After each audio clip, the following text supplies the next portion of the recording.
खरगोश पर हिंदी निबंध। खरगोश एक छोटा, प्यारा और चंचल जीव है जो दुनिया भर में पाया जाता है। खरगोशों के लंबे कान, छोटी नाक और गोल मटोल शरीर इसे मनमोहक बनाते हैं। इनकी आंखें बड़ी और चमकदार होती हैं। इनके पैर छोटे और मजबूत होते हैं, जिससे ये न केवल तेजी से दौड़ सकते हैं बल्कि ऊंची छलांग भी लगा सकते हैं। खरगोश दिन के समय सक्रिय होते हैं और अपने भोजन की तलाश में खुले मैदानों में घूमते रहते हैं। खरगोश आमतौर पर भूरे, काले या सफेद रंग के होते हैं। इनका फर बहुत ही कोमल और रेशमी होता है, जो इन्हें ठंड से बचाने में सहायक होता है। कुछ खरगोशों के फर पर धब्बे या पैटर्न भी होते हैं। खरगोश पूर्णतः शाकाहारी जीव होते हैं। वे मुख्य रूप से घास, हरी पत्तियां, फल फूल और सब्जियां खाते हैं।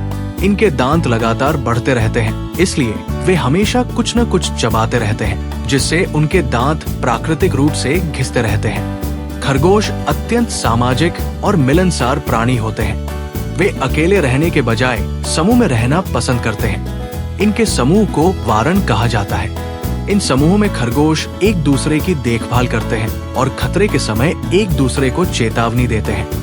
खरगोश अत्यंत चतुर होते हैं और शिकारियों से बचने के लिए अपने बिलों में छिप जाते हैं। खरगोश की गति इतनी तेज होती है कि शिकारियों के लिए उन्हें पकड़ना बहुत मुश्किल हो जाता है। खरगोश बहुत ही चंचल जानवर होते हैं। वे हमेशा खेलने और कूदने में व्यस्त रहते हैं। खरगोश आमतौर पर जमीन के नीचे सुरंगनुमा बिल बनाकर रहते हैं, जिन्हें बरोक कहा जाता है। ये बिल उन्हें न केवल ठंड और गर्मी से सुरक्षा प्रदान करते हैं, बल्कि शिकारी जीवों से भी बचाते हैं।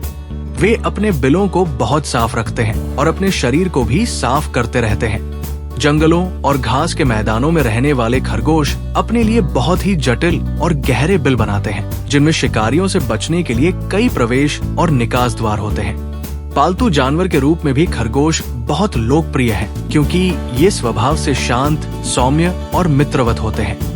इनके मुलायम फर का उपयोग वस्त्र निर्माण में भी किया जाता है, जिससे ऊनी कपड़े और अन्य उत्पाद बनाए जाते हैं। हालांकि हाल के वर्षों में बढ़ते शिकार, जंगलों की कटाई और जलवायु परिवर्तन के कारण खरगोशों की कुछ प्रजातियों की संख्या में भारी कमी आई है। विशेष रूप से यूरोपीय और जंगली खरगोशों की कुछ प्रजातियां विलुप्त होने के कगार पर पहुंच चुकी हैं। इसीलिए इनके संरक्षण हेतु विशेष प्रयास किया जाना आवश्यक है। Like, comment, and subscribe.